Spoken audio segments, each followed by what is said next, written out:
So, yun. Hello, guys. So, yung aking i-share sa inyo ay how I started, no? Kung paano maging isang ukay-ukay business woman. No, I started as small talaga. Hanggang ngayon, actually, small pa rin siya. Pero, at least alam ko na yung mga ups and downs, no? Kung ano yung mga ito ay kumbaga kung ano ito troubleshoot sa mga ganyang mga problems, no? So first, nagtry ako ng like 10,000 pesos.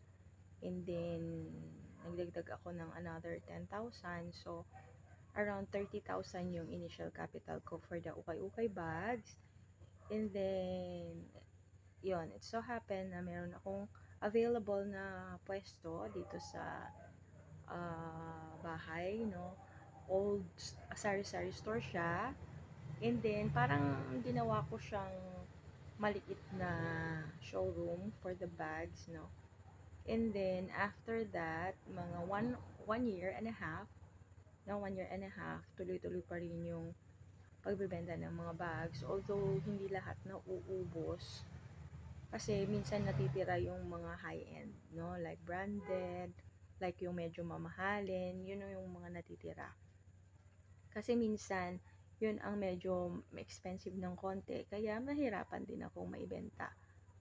So, ayun, and then, parang that time, kasi wala akong work, so parang naano ko siya na parang ang ganda naman ng income, no, sa mga ganyang mga ano, lalo na ngayon, usong-uso na talaga ang mga ukay-ukay ngayon. So, I decided na kumuha ng pwesto sa palengke.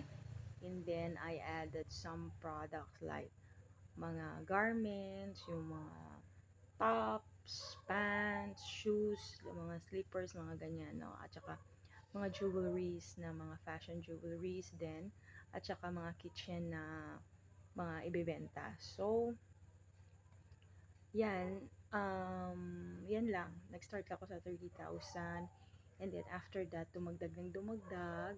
And until now, so around 4 months pa lang kami ngayon sa palengke.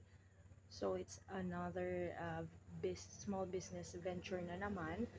So I'll just update you kung ano man talaga ang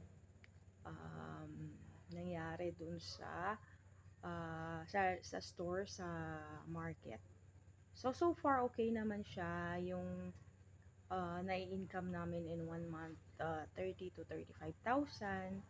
Kasi sa mga previous months, yun ang aming mga income. So, which is very okay naman kasi yung aming pwesto, nagbabayad kami ng around 5,000. Tapos for the magbabantay for 1 month is 6,000. So, ang operating cost namin is around 11,000 plus yung mga plus, yung mga electricity and all. So, siguro more than 10 to 15,000 siguro yung initial gain, no, for the ukay-ukay na store sa palengke. So magbibigay ako ng mga updates and videos, no, tungkol sa aming store doon sa palengke para mabigay din sa inyo ng ideas kung gusto nyo magkaroon ng small business, no, na patok ngayon dito sa Pilipinas ay ang ukay-ukay business, no, na swak talaga sa budget.